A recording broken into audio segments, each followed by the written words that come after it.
Shawarma sandwich ang banat ko ngayong gabi mga tol. At pas muna sa inom ang Tito Otits nyo. Kaya wag na natin patagalin tong masarap na trip na to. Simulan ko na sa pagsisibak ng bawang.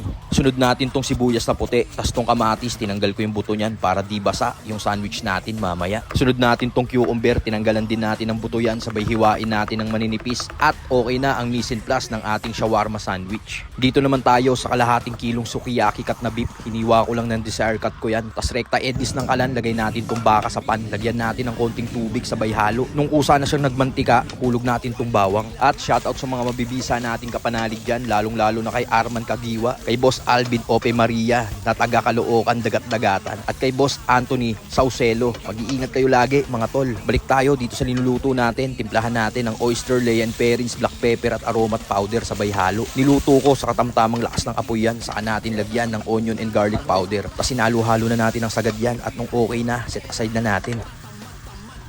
Palit natin tong sangyup plate ko. Pahiran natin ng margarine tong hotdog bun. Sabay lagay natin dito sa sangyup plate. Initin lang natin ng mainam yan. Sabay set aside. Palit natin tong wok. Sabay hulugan natin ng margarine bago tuluyang matunaw. Hulog natin tong quick melt cheese. Lagyan na din natin ng konting evap. Sabay halo. Niluto ko lang sa katamtamang lakas ng apoy yan. Nung tunaw na siya, ayos na yan. Gawa naman tayo ng mayo garlic dressing mga tol. Lagyan lang natin ng konting suka, white pepper at fresh garlic. Sabay halo. At okay na tong mayo garlic dressing natin. Rekta pahid ng dressing dito sa hotdog buns. Kalat lang natin ng ganyan. Sunod, lagay natin tong pipino, white onion at tomato. Saka natin lagyan ng generous amount ng baka. Saka natin buhusan ng quick melt cheese. At yan, meron na tayong shawarma sandwich.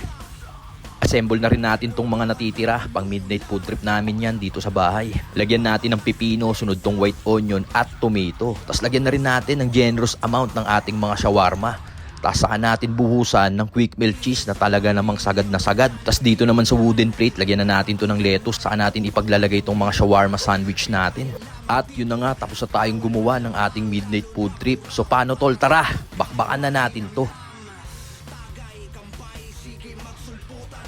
Yun mga tol, ngayong gabi, ito yung nagawa nating midnight food trip. Kumuha tayo ng shawarma sandwich. Mabilisan yan. Tara, timusan na natin to. Ito.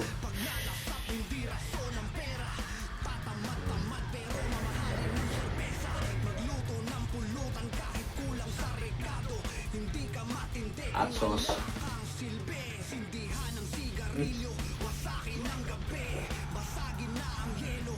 Sarap.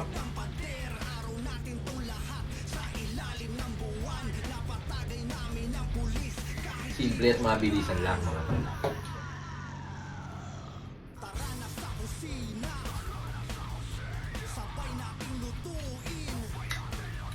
Mabisa. Kain po.